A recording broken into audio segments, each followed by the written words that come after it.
नमस्कार दोस्तों, आध्यात्म के एक और नए अंक में आपका हार्दिक स्वागत है। दोस्तों, श्राद्ध के 9वें दिन का विशेष महत्व है। इसे मातृनवमी श्राद्ध भी कहा जाता है।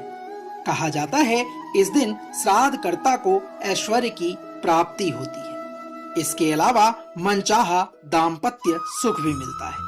श्राद्ध के 9वें दिन सुहागिन महिलाएं और माताओं का श्राद्ध किया जाता है। इसी कड़ी में आज हम आपके बीच 9वें श्राद्ध का महत्व, उसके शुभ मुहूर्त और शुभ घड़ी का वर्णन करने जा रहे हैं। तो आइए आरंभ करते हैं। दोस्तों, 9वें श्राद्ध की तिथि और शुभ मुहूर्त क्या है, आइए इसे जान लेते हैं। 9वां श्राद्ध 9वीं तिथि का आरंभ 7 अक्टूबर 2023 को सुबह 8:08 पर होगा और समाप्त 8 अक्टूबर 2023 को सुबह 10:12 पर होगा। आइए जानते हैं 9वें श्राद्ध के महत्व को। हिंदू धर्म की मान्यताओं के अनुसार पितृपक्ष के 16 दिन पितरों के लिए समर्पित होते हैं। इन 16 दिनों में लोग अपने पूर्वजों के मोक्ष और आत्मा शांति के लिए तर्पण व पिंडदान करते हैं, उनकी मुक्ति की कामना करते हैं। माना जाता है कि पितृपक्ष में श्राद्ध कर्म करने से पितरों को मोक्ष प्राप्त होता है और वह स्वर्ग को चले जाते हैं। इन दिनों में यदि पितर प्रसन्न होते हैं तो वह अपने आशीर्वाद में सुख और समृद्धि देकर जाते हैं, किंतु यदि पितर नाराज हो जाएं तो वह परिवार सुख से नहीं रह पाता। इसलिए पितृपक्ष का विशेष महत्व होता है। साथियों, आइए जानते हैं 9वें श्राद्ध से जुड़ी पौराणिक कथा के बारे में। श्राद्ध से जुड़ी एक पौराणिक कथा बहुत ही प्रचलित है, जो महाभारत काल से संबंधित है, जिसमें श्राद्ध की शुरुआत की कहानी का वर्णन है। इस कहानी के अनुसार कौरव और पांडवों के मध्य युद्ध की समाप्ति के उपरांत जब सब कुछ खत्म हो गया और दानवीर कर्ण की मृत्यु हो गई, तो मृत्यु के बाद वह स्वर्ग पहुंचे। वहां उन्हें भोजन में सोना, चांदी और गहने परोसे गए। यह देखकर दानवीर कर्ण आश्चर्यचकित हो गए और उन्होंने इंद्रदेव से इसका कारण पूछा। दानवीर कर्ण द्वारा इस प्रकार पूछने पर इंद्र ने कहा कि आपने अपने संपूर्ण जीवन में सोने, चांदी और हीरे मोती का ही दान दिया है। आपने अपने जीवन में कभी भी अपने पूर्वजों को भोजन का दान नहीं दिया है। इस कारण ही आपको यह भोजन मिला है। यह सुनकर दानवीर कर्ण ने इंद्र से कहा कि उन्हें अपने पूर्वजों के विषय में कोई ज्ञान नहीं है। इस कारण वह ऐसा करने के लिए असमर्थ थे। तब इंद्रदेव ने कर्ण को वापस पृथ्वी पर 16 दिन के लिए भेजा, ताकि वह अपने पूर्वजों को भोजन दान दे सके और तर्पण कर सके। दानवीर कर्ण ने धरती पर आकर वैसा ही किया जैसा इंद्र ने कहा और इस तरह वह पृथु ऋण से मुक्त हो गए और उन्हें मोक्ष की प्राप्ति हुई। ऐसा माना जाता है कि तभी से श्राद्ध कर्म की शुरुआत हुई और पृथ्वीलोक में श्राद्ध कर्म किया जाने लगा। आइए जानते हैं 9वें दिन के श्राद्ध की विधि के बारे में। दोस्तों, यदि आप श्राद्ध कर्म कर रहे हैं तो एक योग्य ब्राह्मण को अपने घर पर आमंत्रित करें। ब्राह्मण को भोजन कराएं और साथ ही अपने सामर्थ्य शक्ति के अनुसार दान करें।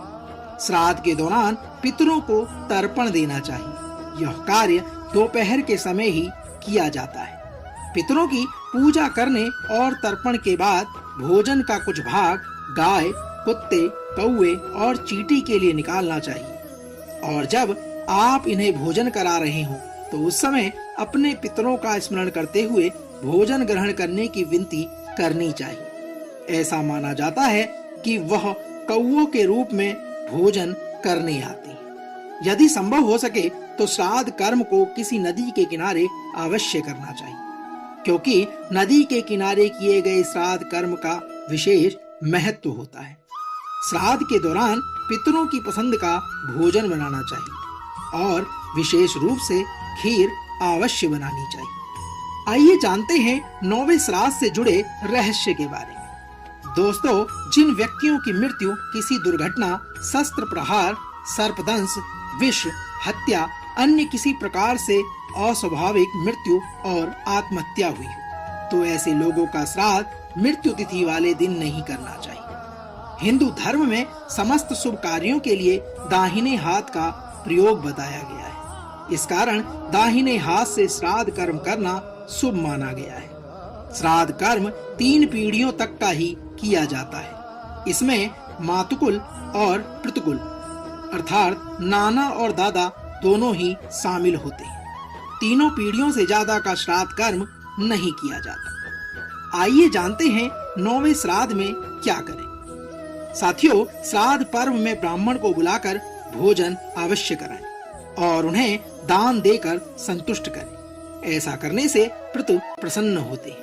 यदि श्राद्ध पर्व के दौरान कोई जरूरतमंद व्यक्ति आपके घर आता है तो उसकी मदद अवश्य करें। ऐसा माना जाता है कि इन 16 दिनों में पितृ किसी भी रूप में आपके घर आ सकते हैं। गया में श्राद्ध कर्म करना बहुत ही महत्व रखता है, इसलिए यदि संभव हो सके तो गया जाकर श्राद्ध कर्म करना चाहिए। श्राद्ध पर्व के दौरान पशु पक्षियों को भी भोजन कराना शुभ माना गया है।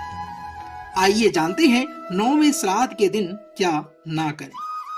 साथियों, पितृपक्ष के 16 दिनों के दौरान किसी भी प्रकार के मांगलिक कार्य और शुभ कार्य करना वर्जित माना गया है। इन दिनों में सोना, चांदी या अन्य चीजें नहीं खरीदनी चाहिए। ना वस्त्र खरीदना चाहिए और ना ही पहनना चाहिए। पितृपक्ष में यदि कोई श्राद्ध नहीं करता तो उस परिवार को पितृ दोष लग जाता है, जिससे परिवार में सुख समृद्धि नहीं होती।